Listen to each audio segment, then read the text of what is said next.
Bismillahirrahmanirrahim. Assalamualaikum warahmatullahi wabarakatuh. Jumpa lagi kita di channel Sumber Dakwah Official. Nah, ini ada dukun politik, tentunya Mr. Q. Ini beliau kembali menganalisa masalah statement-statement Ibu Megawati yang pokoknya katanya yang ragu ingin mengusung Mas Anies. Oke, langsung saja kita melihat penjelasan dan analisa dari dukun politik yaitu Mr. Q. Bismillahirrahmanirrahim. Let's go. Yang kalau kita lihat statement-statement dari Ibu Mega pada hari ini mengenai Anies Baswedan, naga-naganya bukan Anies Baswedan. Karena Anies Baswedan dipertanyakan, kemana aja kan begitu. Mau nggak diatur? Yang kedua, mau nurut nggak? Oh iya, mau diurut nggak? Salah saya, benar. Mau nurut apa enggak? Gitu.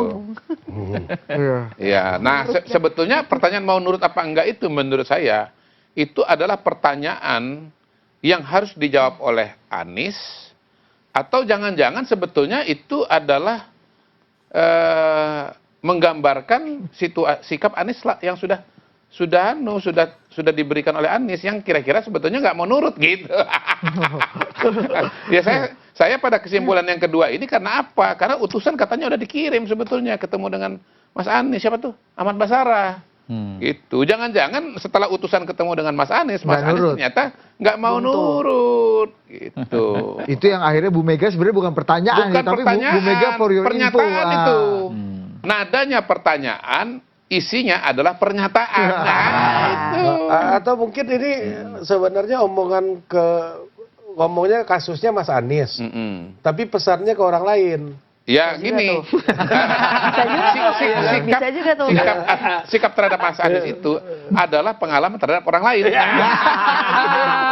Belajar dari pengalaman. Iya, karena dia mengatakan gini, lo kader itu kan belum tentu nurut, makanya lebih baik orang luar. Saya balik lagi, kalau kader aja nggak nurut, apalagi orang luar. Secara logika. Iya, dan pada hari ini kan PDI Perjuangan ditantang untuk membuktikan dua postulat dia yang paling sering dia sampaikan. Pertama partai kader, yang kedua partai nasionalis. Katanya partai kader. Ya kalau ada Anies, ada Ahok, pilih siapa? Ya harus Ahok dong, karena dia kan kader kan. Gitu. Anies kan bukan. Nah yang kedua, Ahok sendiri elektabilitasnya juga tinggi. Kalau kayak di Sumatera Utara, mengajukan Edi Rahmayadi bukan kader, mungkin masih masuk akal, karena kadernya nggak punya elektabilitas. Tapi kalau Ahok kan punya elektabilitas. Yang kedua, soal partai nasionalis. Apa mungkin PDI Perjuangan mendukung kandidat yang tahun 2017 saat dia menang pidatonya itu ini kemenangan kaum pribumi, kan begitu. Buat PDI Perjuangan nggak ada istilah pribumi non pribumi. Pokoknya selama Anda warga negara Indonesia, mau Anda matanya belok, matanya sipit, mau agamanya apapun juga, mau rambutnya keriting, rambutnya lurus, ya warga negara Indonesia, titik. Nggak ada lagi tuh istilah-istilah pribumi. Menurut saya tuh itu apa tadi? Jaraknya antara langit dan sumur. Sumur, bahkan di bawahnya lagi ya. Itu jauh sekali. Meskipun elektabilitasnya Mas Anies sangat menggiurkan untuk mengantarkan PDI kepada kemenangan. Iya. Ditambah lagi dinamika yang terjadi sekarang gitu. Ya, tapi PDI Perjuangan itu partai yang kualitatifnya memang lebih tebal dibandingkan dengan kuantitatifnya. Kalau pengalaman selama ini ya. Jadi banyak kasus. Kayaknya banyak tahu tentang PDIP abang ini. Oh iya. Saya banyak tahu dengan semua partai. Iya. Jadi saya udah tahu bahwa Bang Zul akan jadi ketua umum lagi sebelum kongres dimulai pada hari ini. Kalau PKB? Hah? Kalau PKB? Kalau PKB nyaris-nyaris lah.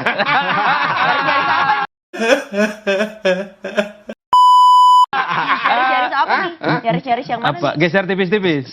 Silahkan fantasi masing-masing. Kan silahkan isi aja kan, nyaris titik-titik kan, isi aja sendiri gitu.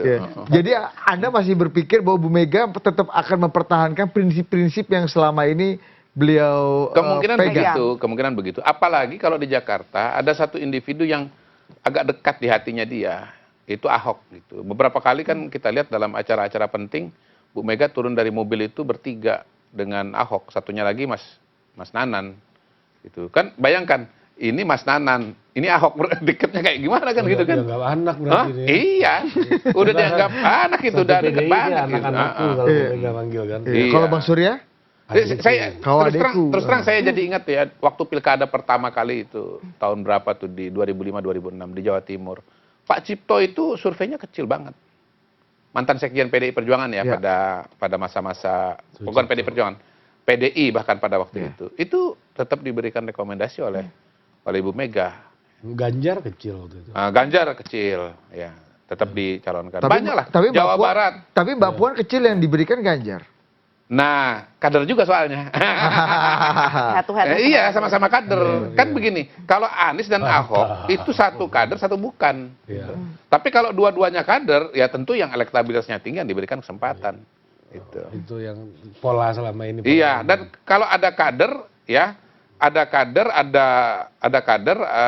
dan yang surveinya rendah, tapi kalau dekat di hati bisa dimajukan.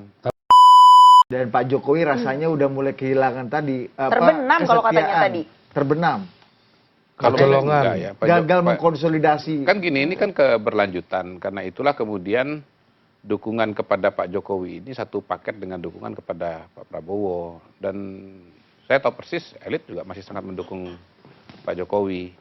Kalau bicara soal proses-proses yang terjadi kemarin, ya seperti saya bilang, bahwa partai politik sudah punya rencananya sendiri, punya ritmenya sendiri, bagaimana kemudian pemerintahan ke depan itu menjadi suatu armada ya, dan bagaimana ada katakanlah linearitas antara pemerintah pusat dengan pemerintah daerah. Jadi kita kalau bicara kenegaraan itu kita bicara sisi demokrasi, teknokrasi, dan itu saling melengkapi satu dengan yang lain. Bahwasanya kemudian ada evaluasi terhadap respon masyarakat, ya biasa lagi. Ya namanya DPR kan dia nggak tertutup terhadap dinamika yang terjadi di masyarakat.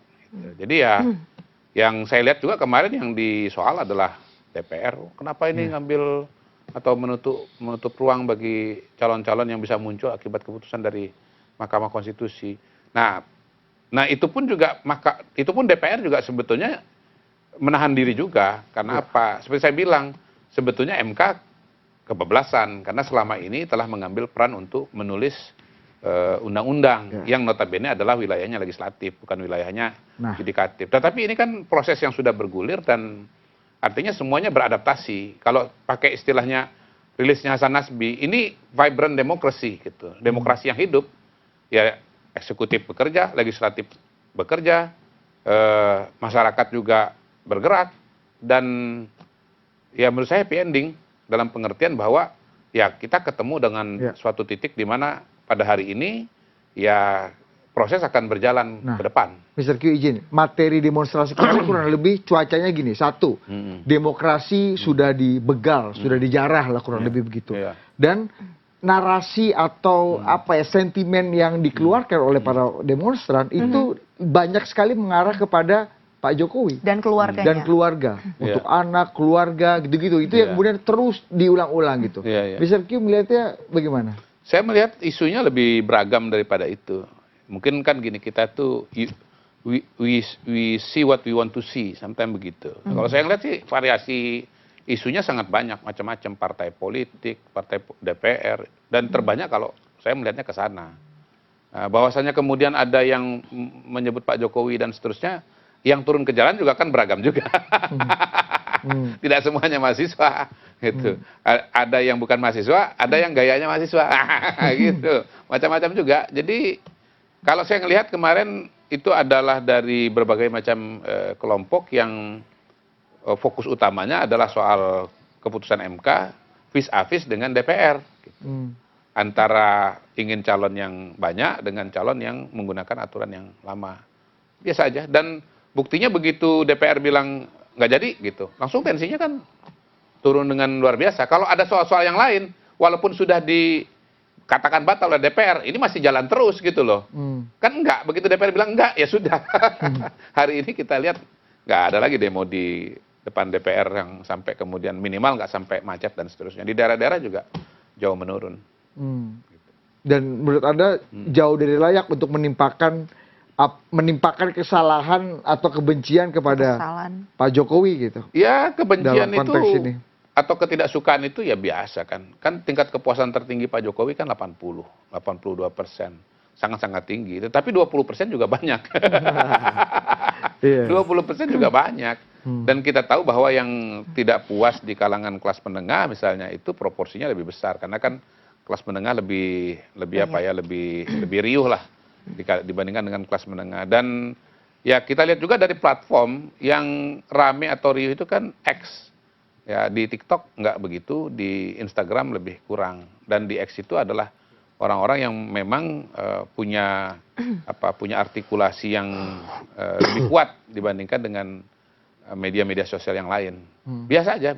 Ini adalah bagian dari sebuah proses.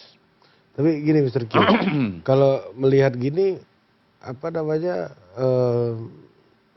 artinya ya, ini dianggap sebagai sebuah ini nggak bagi Kim Plus gitu ya, kegagalan upaya untuk membangun desain politik nggak? Paling nggak begini, it's a bumpy road gitu ya, atau ada jalan bolong, jelas gitu kira-kira begitu. Yang harusnya smooth pengennya. Iya, tapi seperti saya bilang bahwa 85% sebetulnya konstelasi itu sudah terbentuk. Nah, kalau kita bicara Jakarta, sampai hari ini saya belum lihat tondo-tondo bahwa partai politik yang tergabung di Kim akan bubar jalan kan gitu. PKS kan dengan cepat mengatakan kami tetap mendukung Anies. Partai Gelora yang Partai Gelora yang dianggap sebagai biang kerok. PKS. Nggak sengaja urusan ini kan, gitu kan. Itu juga tetap masih mau di dalam gitu loh. Iya kan, nggak ada kemudian mau keluar, nggak juga dinyatakan, lu bikin gara-gara lu keluar aja, nggak ada juga. Karena semua prosesnya udah terjadi dan ingat sebetulnya pertarungan yang sesungguhnya itu bukan di sini, pertarungan sesungguhnya nanti pada bulan November itu, ya pada saat pencoblosan itu. Jadi ya cerita ini belum selesai. Cerita ini belum selesai, jauh dari selesai kok.